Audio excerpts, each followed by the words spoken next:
안녕하세요. DJ 선아입니다. 오늘의 사연 시작해 보겠습니다. 저희 아빠는 정형외과 전문 병원을 운영하는 병원장이셨어요. 그리고 남편은 아빠 병원에서 일하던 정형외과 의사 중 한 명이었죠. 제가 아빠 병원에 심부름을 갔다 남편이 그런 저를 보고 대시하기 시작해 이어진 인연으로 결혼까지 하게 됐고요. 흔히들 결혼하고 나면 C자 들어가는 건 상종도 하기 싫다는 말들 많이 하곤 하잖아요.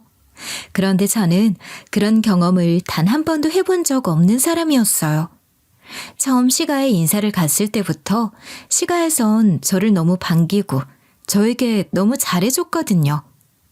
시부모와 시누이, 시동생까지 다들 나한테 너무 잘해주는 거예요. 사실 처음엔 좀 부담스럽기까지 할 정도였어요. 나영아, 그냥 앉아있으라니까. 우리가 알아서 다 하면 돼. 맞아요, 언니. 언니는 그냥 가만히 앉아서 드시기만 하세요. 아니에요. 그래도 저도 뭐라도 도와야죠. 세아가, 너는 그냥 딱 앉아만 있어라. 어차피 우리 집 여자들 다 음식 잘하고 세아가 너까지 손 안 보태도 되니 그냥 쉬기만 해도 돼. 가뜩이나 바쁜 아이가 뭐하러 이런 일까지 거들고 그래? 그냥 쉬고 있어도 괜찮아. 결혼 후 명절이나 제사가 돼도 온 식구가 나서서 저는 손에 물 한 방울 못 묻히게 하는 정도로 대접을 하니까 솔직히 좀 부담스럽기도 하더라고요. 사람 심리란 게 또 그렇잖아요. 너무 과하게 떠받들고 과하게 잘해주면 대체 왜 저럴까? 혹시 무슨 꿍꿍이가 있는 건 아닐까? 의심도 들고 괜히 찜찜해지고 그렇더라고요. 그래서 괜스레 경계심도 한 구석에 품고 있었던 것 같아요. 그런데 어느 날 제 안에 품고 있던 모든 경계가 다 무너지게 되는 계기가 생겼어요.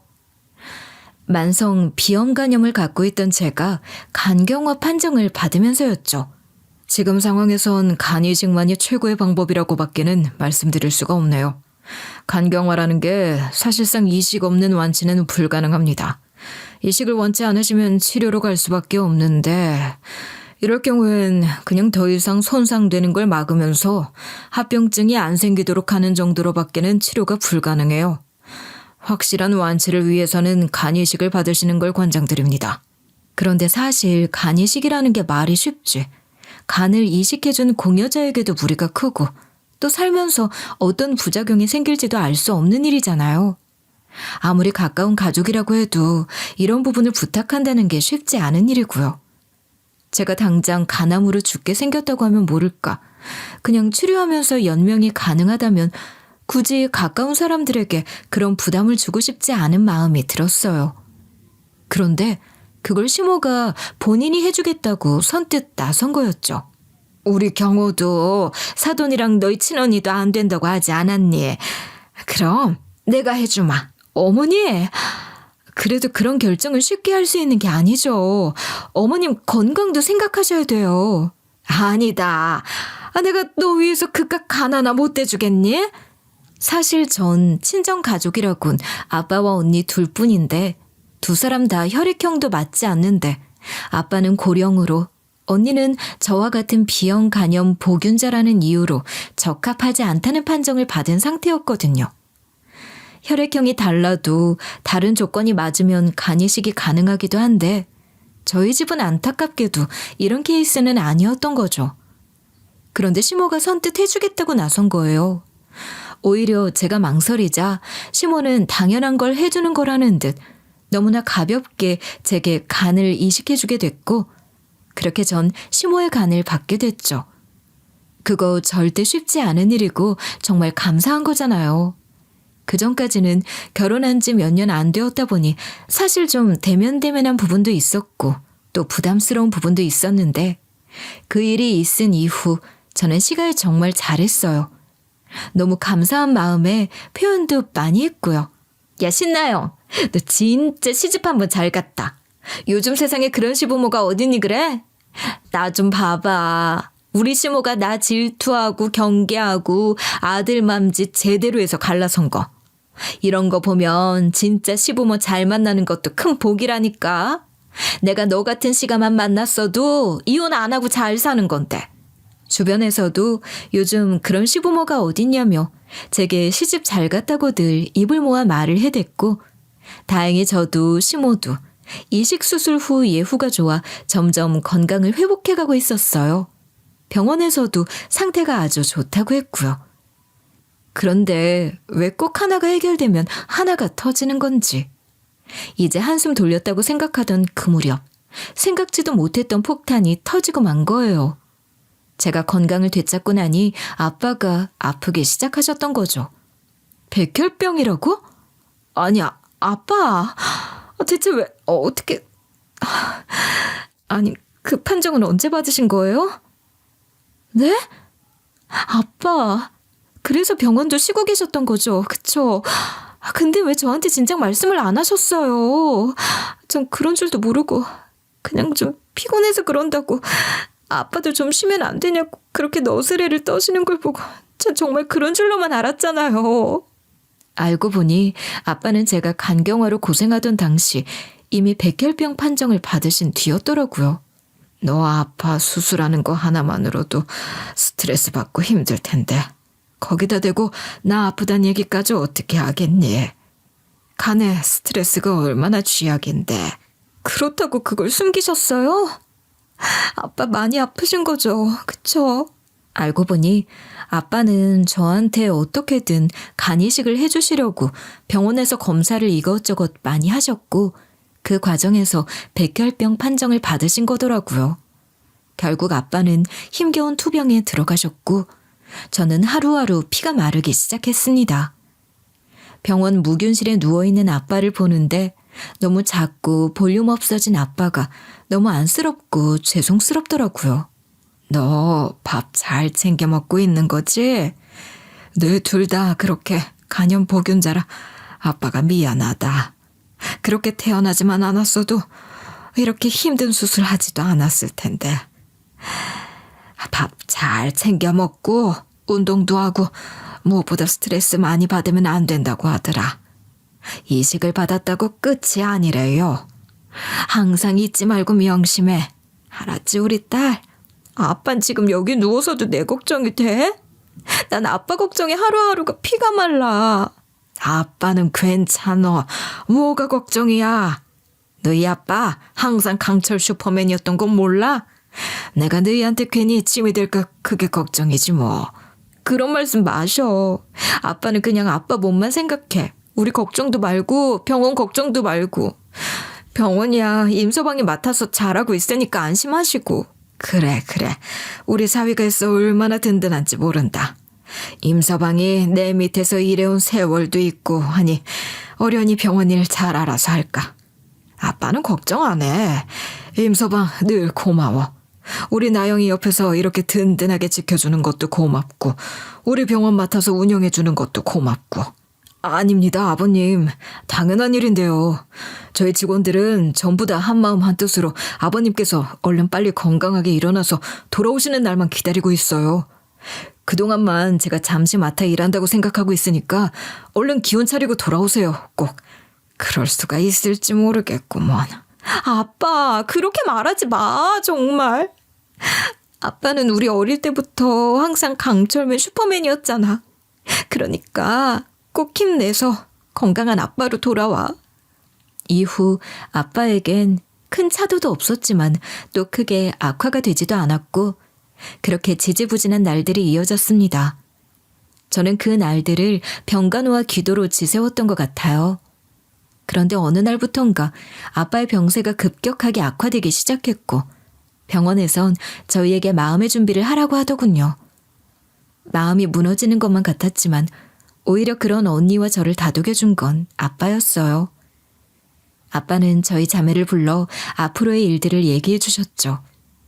이미 본인의 운명을 체감하고 모두 받아들인 유언 같은 말씀이셨어요.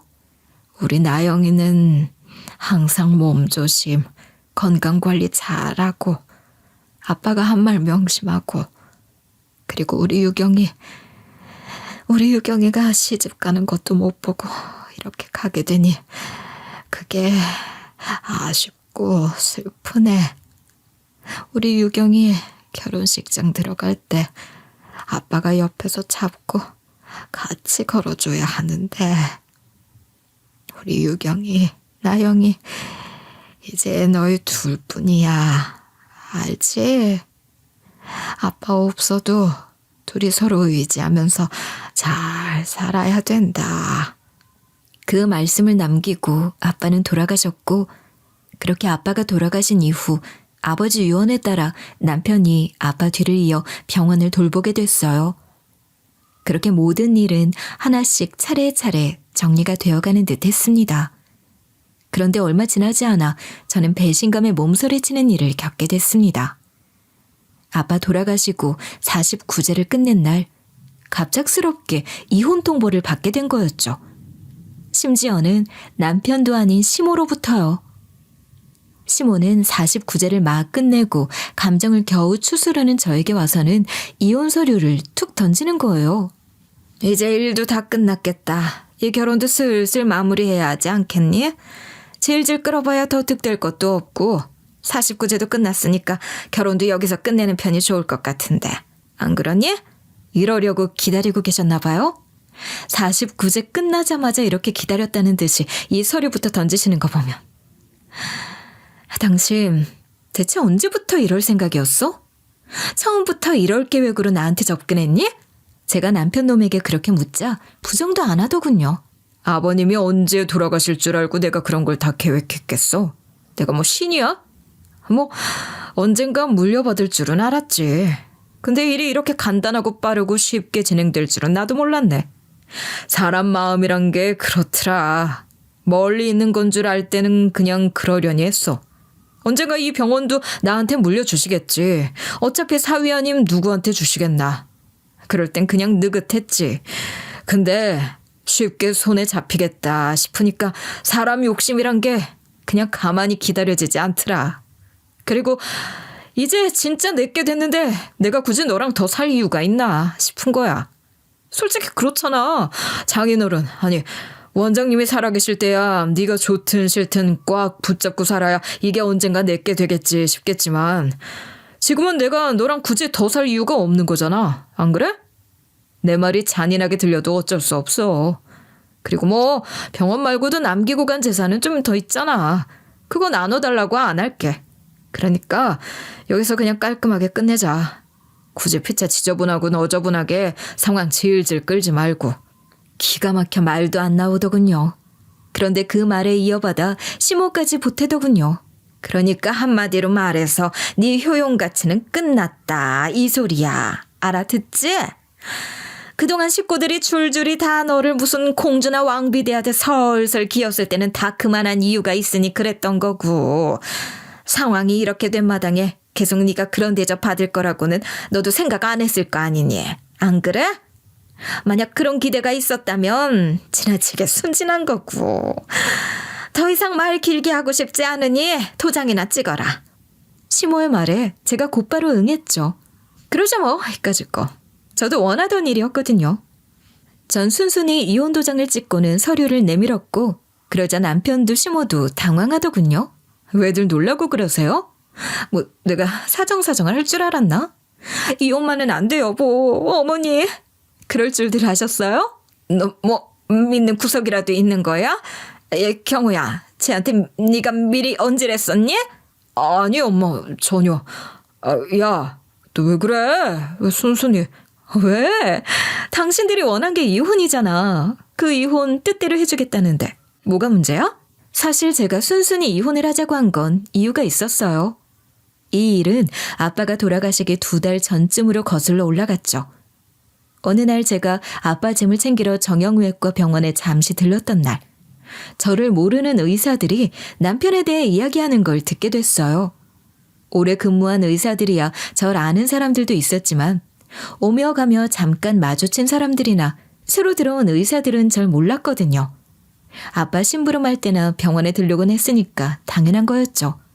그런데 의사들이 제 남편에 대해 얘기를 하기 시작했고 전 귀에 꽂고 있던 이어폰 소리를 끄고 둘의 대화에 귀를 기울이게 됐죠. 그런데 두 사람이 나누는 대화가 심상치 않은 거예요. 진짜. 내가 아까는 기가 막혀서. 지가 아주 진짜 병원장인 줄 아나 봐. 장인 잘 만나 어부지리로 덕본 주제. 아까 말하는 거 봤지? 아주 사람을 아래로 딱 깔보잖아, 그게. 그놈 그게 그러는 거 뭐 하루 이틀이야. 원래부터 야망으로 똘똘 뭉친 놈이었잖아. 근데 어쩌다 원장님 딸 꼬셔서 결혼까지 하고 원장님 아프신 바람에 그 자리까지 꿰차니까 아주 살판 나서 지세상 된 거지 뭐. 야, 그 새끼 알고 보면 원장님 딸한테도 일부러 접근한 거 아니야? 말해 뭐하냐, 100%지. 그 새끼 그거 옛날부터 그랬어. 내가 의예과 때부터 걔랑 앞뒤 번호 붙어 있어서 자주 붙어 다녔잖아. 그때부터 그 새끼는 그랬다니까. 자기는 대학병원 들어가서 쎄 빠져라 고생이랑 고생은 다 하고 돈은 쥐꼬리만큼 벌고 그런 의사 안 될 거라고. 금수저들이야 성형외과, 피부과 그런 거 차려서 떼돈 벌겠지만 어차피 우리 같은 흑수저들이 그런 거 꿈도 못 꾸고 방법은 하나밖에 없다. 그러는 거야. 그래서 내가 물었지? 그 방법이 뭐냐고. 근데 그 새끼가 뭐라디? 돈 많은 여자 하나 잡아 무는 거 그게 짱이라고. 20살밖에 안 된 새끼가 그런 소리를 하더라니까. 난 그때 그냥 애였는데 말이야. 그때부터 그 새끼는 아주 난 놈이었다니까. 무슨 20살짜리가 그런 인생 계획을 세우냔 말이야. 하긴 그런 놈이면 100%다 100%. 그 새끼 뒤에서 지 마누라 욕도 하고 다니잖아. 지난번에 너 먼저 간 날 있지? 그때 술에 완전 취해가지고 완전 돌아가지고는 아주 쌍욕을 해대더라니까. 돈 좀 있다고 굽신거리니까 지를 우습게 본다는 둥, 지 가족들까지 다 지 마누라한테 절절 매는 거 자존심 상한다고 언제까지 그래야 될지 모르겠다는 둥. 아우, 하여간 장난 아니었어. 그 마누라도 안 됐다. 그치? 어쩌다 그런 놈을 만나서. 그러게나 말이다. 지금 원장님 거의 돌아가실 것 같던데 그 새끼가 거의 물려받을 각이잖아 지금. 그런만 놓아놨지 뭐. 그런 얘기까지 다 듣고 난 마당에 남편에 대해 의심이 생기는 게 당연한 수순이었죠.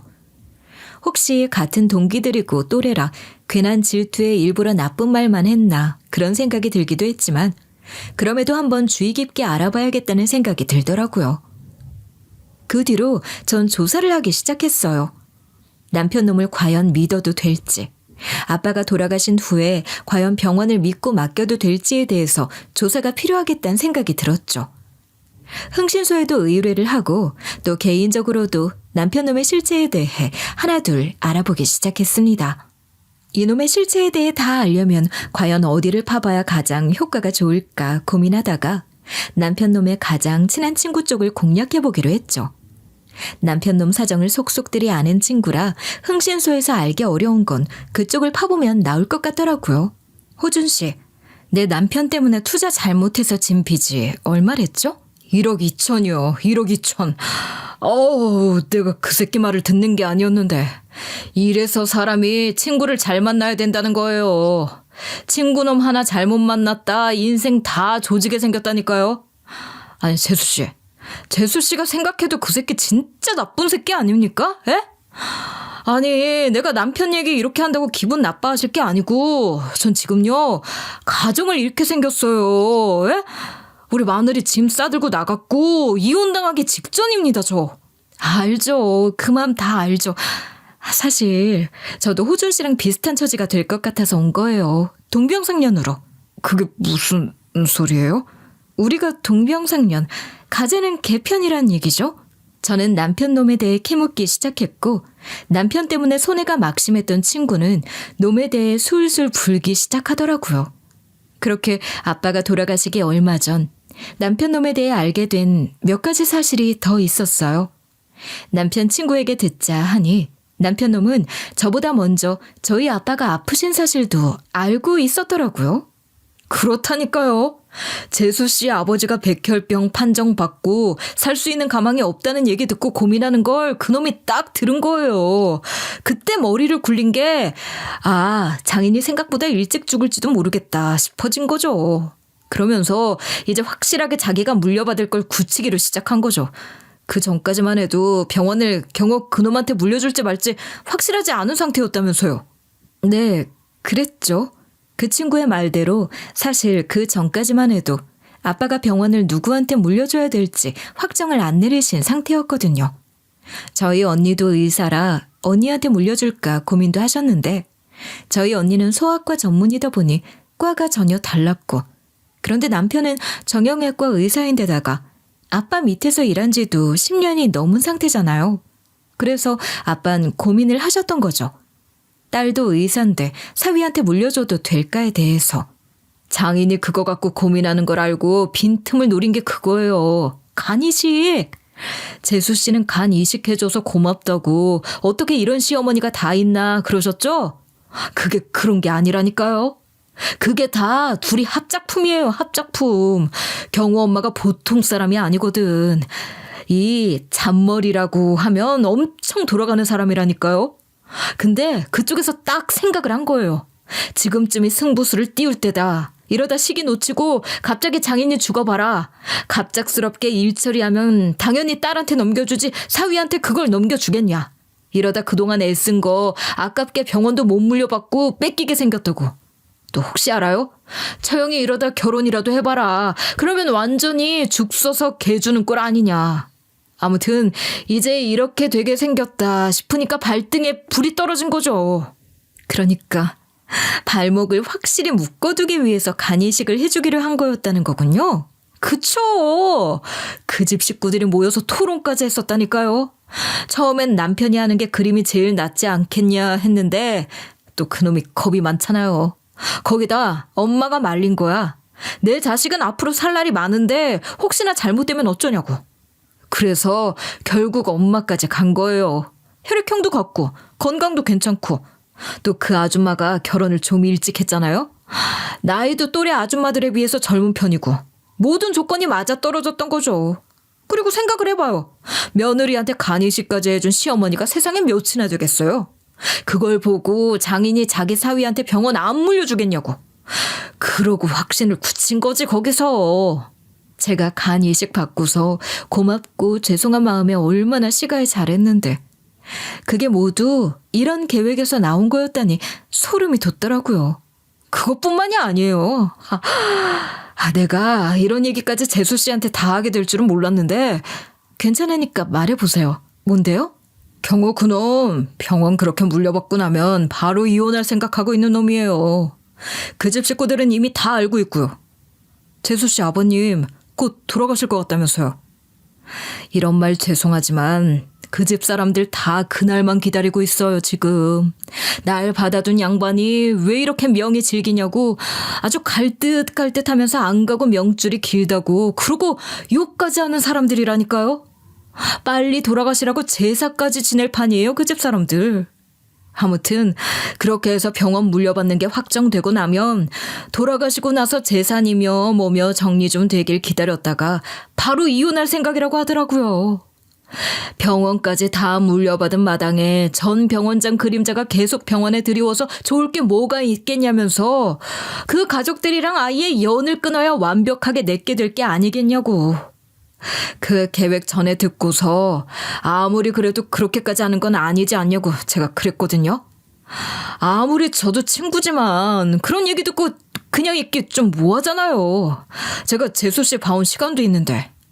근데 글쎄 그놈이 알 게 뭐냐고 그러더라고요. 어차피 애초에 처음부터 결혼하려고 한 건 병원장 딸이라서였는데 그게 조기 달성되면 그냥 버리면 그만이지. 딱 그놈이 그러는데 와, 내가 그놈이랑 20년 지기 친구지만 그때는 진짜 소름이 다 끼치더라니까요.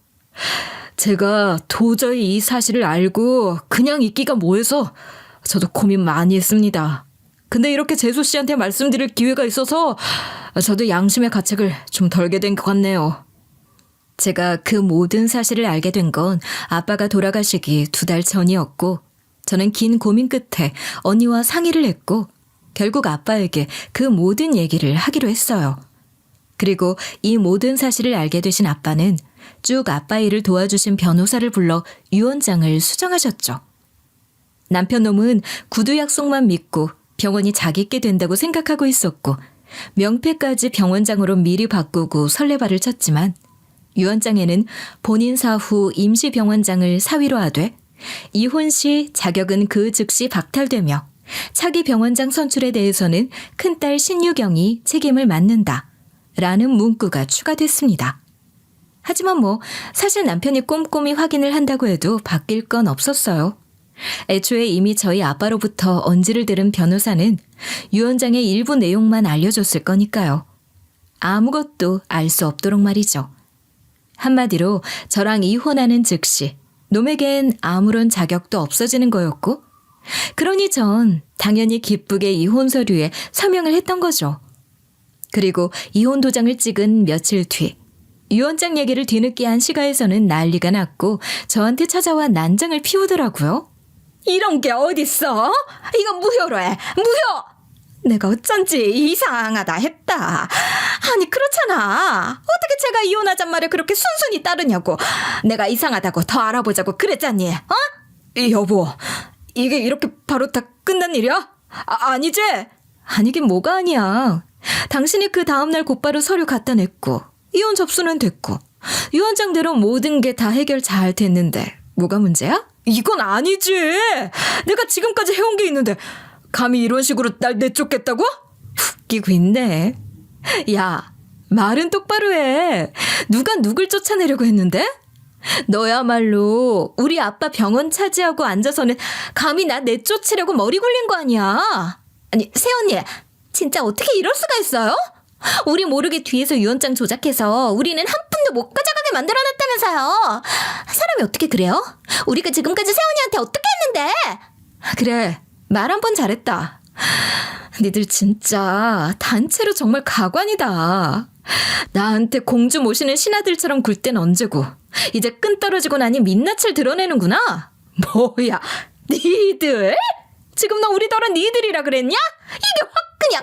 그래, 니들 다 우리 아빠 돌아가실 날만 기다리면서 빨리 돌아가셔라 기도까지 했다며? 아빠 돌아가시고 나면 병원 홀랑 해먹고 나랑 이혼할 꿈에도 니들이 단체로 짠 거라며. 근데 그렇게 파렴치한 짓들을 해놓고 어떻게 이렇게 뻔뻔하게 나오니? 어? 너 그거 누구한테 들었어? 그거 호준이 그 자식한테 들은 거지? 그치? 야, 내가 그럴 줄 알았다. 그 새끼 그거 나 질투해서 다 꾸며낸 소리야 그거. 그 새끼가 뭐 나 때문에 빚지고 그래서 열받아서 가르쳐준다 그러지?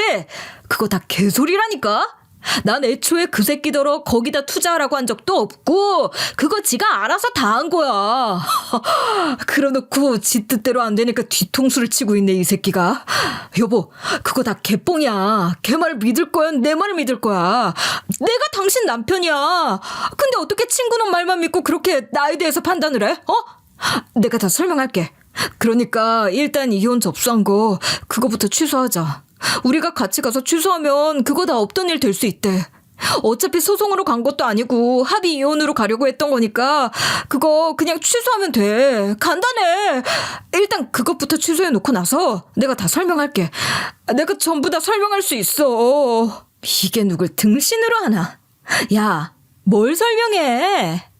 그래, 설명할 게 있으면 한번 입이나 열어봐. 무슨 말도 안 되는 변명을 갖다 붙이려나 궁금하다. 여보, 일단 흥분부터 가라앉혀봐. 당신 지금 뭔가 너무 단단히 오해하고 있어. 그래, 내가 아버님한테 병원 물려받느라 잠시 들떴던 건 사실이야. 근데 아버님이 돌아가시길 기다렸다? 기도를 했다? 미쳤어? 내가 그럴 리가 있겠어? 아버님은 나한테는 장인 어른이기만 한 게 아니라 내 인생의 스승이자 가장 존경하는 상사이시기도 했어. 내가 이 병원 들어와서부터 날 예쁘게 봐주셨고 그 덕에 내가 당신하고 결혼까지 했고 그렇게 감사한 분을 내가 미쳤다고 그럴 리가 있어? 그리고 병원 물려받고 내 거 됐다고 이혼하려고 한 거 아니야. 사실은 이 병원이 지금 부채도 좀 있고 그 부채가 당신한테까지 넘어가면 큰일 나니까. 그래서 일단 이혼부터 해서 상황을 좀 해결해 보려고 한 거야. 근데 그런 설명을 일일이 당신한테 다 할 사정이 안 돼서 그랬던 건데 당신 많이 놀랐지? 내가 미안해. 당신한테 늦더라도 다 설명을 했어야 하는 건데. 아주 놀고 있다 싶더군요. 기껏 생각해낸다는 변명이 저런 앞뒤 설명 하나 맞지 않는 것들이라니. 더 이상 못 들어주겠다. 뭐 적당히 맞는 얘기라도 해주면 대충 맞장구 치는 척이라도 해주려고 했는데 변명이 너무 짜치니까 이건 뭐 맞받아 쳐줄 대본도 생각이 안 나네. 야, 지금 니네 가족 꼴 좀 봐. 그렇게 사람 앞에 좋아하려 대던 놈들이 이제는 지들 호의호식할 재산 눈앞에서 뺏기고 나니까 눈깔들을 치켜 뜨고는. 와, 이래서 사람 함부로 믿는 거 아닌데 내가 너무 사람을 믿었어. 그치? 야, 넌 내가 간이식 해준 거 그거 벌써 까먹었니? 너도 눈이 있고 귀가 있으면 알 거 아니냐. 그게 그렇게 쉽게 해줄 수가 있는 거야? 세상 어느 시애미가 며느리 준다고 간 한쪽을 뚝 떼서 준다니? 근데 그걸 그렇게 홀랑 받아먹고는 입을 싹 닫고 있어 지금? 저 아프고 골골대 죽기 직전일 때는 내가 좋다고 홀랑 받아가 놓고는 이제 와서 그렇게 배신을 때리겠다. 내가 그 꼴을 가만두고 볼 것 같아? 이런 배은망덕한 년 같은 이라고. 입을 싹 닫긴 누가 닦아. 내가 간이식 해준 거 고맙다고 당신네 차까지 뽑아줬잖아. 나도 타본 적 없는 외제차 1억짜리 뽑아줬잖아. 그건 벌써 다 까먹으셨어? 그냥 갖고 있던 거 하나 떼준 것뿐이고 며느리 사랑하는 마음에 해준 거지. 이런 거 바라고 한 건 아닌데 우리 며느리 덕에 세상 이런 호강을 다 해본다고 그렇게 넙죽넙죽 해댈 때는 언제고. 이제 와서 뭐? 배신을 때렸다고? 배은망덕하다고? 내가? 지금 어디서 자기소개를 하고 있어? 배은망덕은 니들이 배은망덕의 아이콘 아니냐 지금? 우리 아빠가 결혼할 때 집해줘. 병원장 사위라고 소문 파다한데 없어 보이면 기죽는다고 차도 뽑아줘. 차마다 씨가 갖다 주라고 비싼 거 챙겨줘. 그런 거 다 가만히 받아먹을 땐 언제고. 니들이 감히 우리 아빠를 그런 식으로 배신하고 날 이런 식으로 토사구팽하려고 해? 근데 그거 들키고 나니까 이제는 사람을 이런 식으로 몰아가고 앉았냐? 이 쓰레기 같은 인간들아? 결국 시모와 남편 놈의 애초 계획대로 이혼은 무사히 해냈죠. 물론 그들의 원래 계획과는 너무도 다른 결과가 됐지만요. 전 남편 측에서 결과에 승복하지 않고 그냥 합의 이혼으로는 못 끝낸다. 소송까지 가겠다.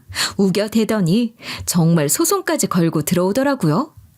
그런데 무슨 자신감인지 몰라요. 그게 정말 자기들한테 유리할 거라고 생각했는지. 어디 제가 알아본 게 한둘이었냐고요. 남편 놈이 병원 물려받을 걸 노리고 저를 속인 증거들, 병원을 물려받은 이후 곧장 이혼하려고 한 것들 전부 인정이 됐고 저는 간 이식받은 부분에 대한 담례는 충분히 했으니 더 이상 남은 게 없음도 인정됐고 결국 처음 합의 이혼 그대로 결론이 났죠. 일이 그렇게 끝나가는 듯 싶으니 그 집안 사람들은 이제야 그거 큰일 났다 싶었나 봐요.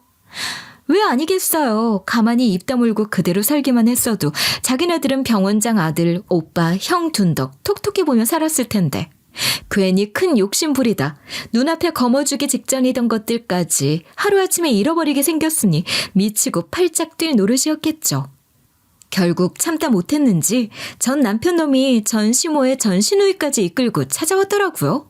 여보, 나 병원에서 정말 쫓아낼 거야? 그래, 내가 당신한테 잘못한 건 인정해. 지금 생각해도 내가 왜 그랬는지 도무지 모르겠다니까. 잠깐 돈에 눈이 멀었었나 봐. 사람이 잠깐 돌면 횟가닥하고 그러는 거잖아. 나 정말 당신 많이 사랑했어. 내가 뭐 돈을 노리고 당신한테 접근했다? 당신이 병원장 딸이라서 결혼하려고 한 거다. 혹시 당신 그렇게 오해하고 있는 거면 그거 진짜 아니야. 그건 정말 아니라고. 난 정말 당신한테 첫눈에 반했어. 당신이 원장님 딸인 것도 나 그때 몰랐다니까. 그냥 병원에 온 환자 가족인 줄 알았고 그땐 정말 순수한 마음으로 당신한테 말 걸었던 거야. 지금 와서 그런 얘기를 하는 이유가 뭔데? 그 말에 내가 어머 그렇게 순수한 마음이었더니 감동적이다. 이 지랄이라도 할 줄 알았니? 나 네 얘기는커녕 네 얼굴도 더 이상은 보고 싶지도 않은 사람이야. 어디서 네 못난 식구들까지 한 바구니로 끌고 와서는 사람 귀한 시간 뺏고 앉았어. 내가 이렇게 만나주는 것만으로도 지금 나 엄청난 인내심을 발휘하고 있는 거니까 그딴 개소리 짓거릴 거면 그냥 돌아가라. 좋은 말로 할 때? 아니야. 그게 아니라 사실은 병원에서 나가지만 않게 해달라고 그거 얘기하러 왔어. 그것만 어떻게 좀 안 될까? 사실 내가 병원 일은 진짜 잘했잖아. 그건 아버님도 아실 거야. 그리고 내가 뭐 아버님을 억지로 돌아가시게 한 것도 아니고 그렇게까지 파렴치한 나쁜 놈도 아니잖아. 그냥 어차피 아프셨던 양반이 돌아가신 거고 그걸 자연스럽게 내가 물려받은 거고 그 이후에 잠깐 내가 돌아서 당신한테 몹쓸 짓을 할 뻔한 거지만 그건 다 반성하고 있는 거 당신도 알잖아. 그러니까 당신도 병원에 어떤 게 진짜 도움되는 건지 좀 생각할 필요가 있다고 봐. 죄는 미워하되 사람은 미워하지 말라. 그런 말도 있잖아. 지금은 좀 냉정하게 생각을 해야 될 때라니까? 당신, 우리 병원이 무슨 커다란 대학병원은 아니지만 그래도 이 동네에선 나름 알아주는 정형외과 전문 병원이잖아. 근무하는 의사만 몇 명이고 규모만 얼만데. 지금 이렇게 뿌리가 흔들리잖아? 그러면 이거 필시 무슨 일이 생기기 마련이라고. 지금 내 위로 아래로 다 병원장 자리 노리고 부원장 자리 노리고 그런 놈들 수두룩해. 그러다가 그놈들이 작정하고 기를 써봐. 당신 그냥 완전 앉은 자리에서 병원 뺏기는 수가 있어. 차라리 날 그냥 그래, 그 바지 사장처럼 앉혀두는 게 나을 수도 있어. 내가 이렇게까지 된 마당에 당신을 배신을 때리겠어 뭘 하겠어. 안 그래? 내가 그냥 병원장 자리에 앉아서 당신이 시키는 대로, 당신이 원하는 대로 다 하면서 병원 운영하면 그게 당신한테 더 도움 되지 않을까? 지금 잘 생각해야 될 타이밍이야. 그러니까 한번 좀 생각을 해보고. 놈은 새치어로 궤변을 늘어놓기 시작했고 저도 저지만 그 꼴을 저희 언니가 더는 가만두고 보기가 어려웠나 봐요. 전 남편네 식구들 얼굴 따위 보고 싶지도 않다며 방에 들어가 있던 언니가 결국 참지 못하고 거실로 뛰쳐나왔죠. 야, 이 새끼야. 내가 듣자 하니까 진짜 기가 막혀서. 야, 내가 지금까지는 너 그래도 인간 대접해줬지? 네가 그런 쓰레기 짓을 했어도 내가 마지막 순간까지 임서방 불러줬어. 왜? 내가 네가 이뻐서 그랬겠니? 그래도 난 어쨌든 이 관계에선 제3자고 최소한의 예의는 지키려고 한 거야. 근데 내가 듣자 하니까 너 이딴 말도 안 되는 궤변 늘어놓으면서 사람 홀리고 속이고 이딴 식으로 살아왔는진 모르겠지만, 그리고 그게 계속 통해 왔었는지는 모르겠지만 내 앞에선 아니거든? 이게 어따 대고 진짜. 아니, 그게 아니고요. 전 정말 순수한 마음으로 저희 병원이 걱정돼서 그래서 그런 거예요. 진짜예요. 병원이 제가 있을 때도 솔직히 문제가 많았거든요. 의사도 이탈하고 요새 수입도 줄어들고 이래저래 노후 문제도 있고 관리할 게 한둘이 아니에요. 근데 그걸 제가 다 관리를 해오던 게 있고, 근데 제가 손을 놔버리게 되면. 야, 개쌉소리 집어치우고 네가 이제 여기에 고민을 할 이유가 하등 없다니까? 우린 이 병원 전문 경영인한테 맡길 거야. 그리고 너 잠깐 잊고 있었나 본데 나도 의사거든? 물론 과가 다르니 그동안 관여는 안 했지만 너 같은 놈이 감히 병원에 손대고 가로칠 생각을 하는 걸 보고 그 꼴을 내가 어떻게 참고 있겠니? 안 그래? 그러니까 네가 감히 다시 병원 일 핑계로 얼쩡거릴 생각은 하지도 말라 이 소리야. 알아들어? 그 말에 전 남편 놈은 결국 입을 다물 수밖에 없었고 할 말이 없어진 지 아들을 보던 전 시모는 다른 꾀를 생각해낸 듯 했죠. 예, 그럼 이건 어떡할 거니? 네가 아무리 이혼을 하고 갈라섰다지만 지금 네 몸속에는 내 간덩어리가 뛰고 있어. 내가 너한테 내 간 반이나 떼어주느라 나 지금 몸이 말이 아니다.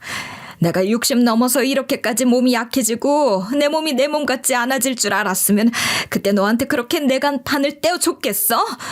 넌 그때 내 간 갖고 살아나서 그렇게 멀쩡하게 잘 돌아다니고 내 아들한테 쌀쌀맞게 굴고 있지만 난 너한테 내 간 반 떼주고 나서 사는 게 사는 것 같지가 않다 이 말이야. 근데 네가 아무리 우리 아들이랑 갈라서고 남남대끼로서니 네 생명의 은인한테 이럴 수가 있어? 아무리 그래도 자기 살려주는 애는 아는 게 사람이다. 너 그거 잊어버리면 짐승밖에 안 되는 거야. 알아? 엄마, 그건 엄마가 자꾸만 술 마시고 그러니까 그래서 그런 거잖아. 조용히 안 해?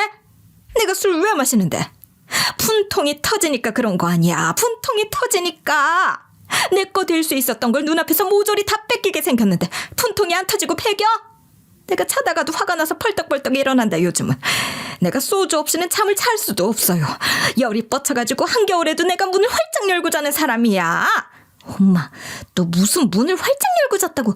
참, 별 거짓말을 다 한다. 너는 안 닥쳐? 너 도대체 뭐하러 여기 따라왔어? 네 염장지르려고 따라왔니? 뭐하러 왔어? 마치 한편의 꽁트를 보는 듯 기가 막혀 웃음이 다 나더라고요. 난 새언니한테 빌려왔지. 새언니, 이 사람들하고 난 달라요. 난 그래도 언니랑 잘 지냈잖아요. 우리 집 사람들 막 무당한테 가서 새언니 아빠 언제 돌아가시는지 물어보고 언제쯤 병원 물려받을 수 있는지 알아보고 부적 받아오고 막 이럴 때 전 그거 욕했거든요. 아무리 그래도 사람이 어떻게 그럴 수가 있냐고. 너무 못돼 먹은 거 아니냐고. 전 그렇게 말렸거든요. 그리고 새언니 진짜 좋아했어요. 그건 아셔야 돼요. 언니가 저한테 안 입는 옷, 가방도 많이 주시고 그럴 때마다 제가 없던 언니가 생긴 게 얼마나 좋았는지. 전 진짜 우리 가족이 그랬으면 안 됐다고 생각하는 사람이에요. 우리가 언니한테 받은 게 얼마나 많아요? 결혼할 때 우리 가족들한테 1,000만 원도 넘는 옷 해주시고 명품도 막 사다 주시고 내 인생에 이런 봄날이 오다니 싶었는데 그걸 결국 이렇게 날려먹다니. 오빠랑 엄마는 다 반성해야 돼. 언니한테. 이봐요, 아가씨. 네, 언니. 말씀하세요. 이러고 와서 알랑방귀 끼면 뭐 콩고물이라도 떨어질 줄 알고 이러나 본데. 그거구나. 그쵸. 생각해보니까 그거네. 내가 전에 너한테 주겠다고 했던 그 가방, 그거 받고 싶어서 온 거구나. 내가 얘가 왜 자꾸 저 옷방을 힐끗힐끗거리나 했더니 너도 참 투명하다, 투명해. 어쩜 그렇게 속이 훤히 들여다보이니, 니네 식구들은. 그거 주실 거예요? 그거 저한테 진짜 잘 어울릴 것 같다고 한 1년만 들다가 준다고 그러셨잖아요. 진짜 기가 막히고 코가 막힌 가족이더군요. 마지막까지 어쩜 그렇게나 우스운지들. 병원에서 내쫓지 말아달라고, 자기가 한번 잘해보겠다고, 자기가 없으면 병원 큰일 난다고 어떻게든 새치혈을 놀려 저를 설득해보려던 전 남편 놈이나, 간 이식해준 걸 핑계로 한번 들이누워보려고 작정했던 전 시모나, 그리고 그 와중에도 오래전 약속을 까먹지도 않고 저한테 또 하나 뺏어가 보려고 찾아온 철딱선이 전 시누이나. 어떻게 이런 놈들과 가족으로 엮였었는지 제가 생각해도 참 웃기고 어이가 없더라고요. 그리고 끝끝내 이 어이없는 인간들이 바라는 건 그 어느 하나 이뤄주고 싶지가 않더군요.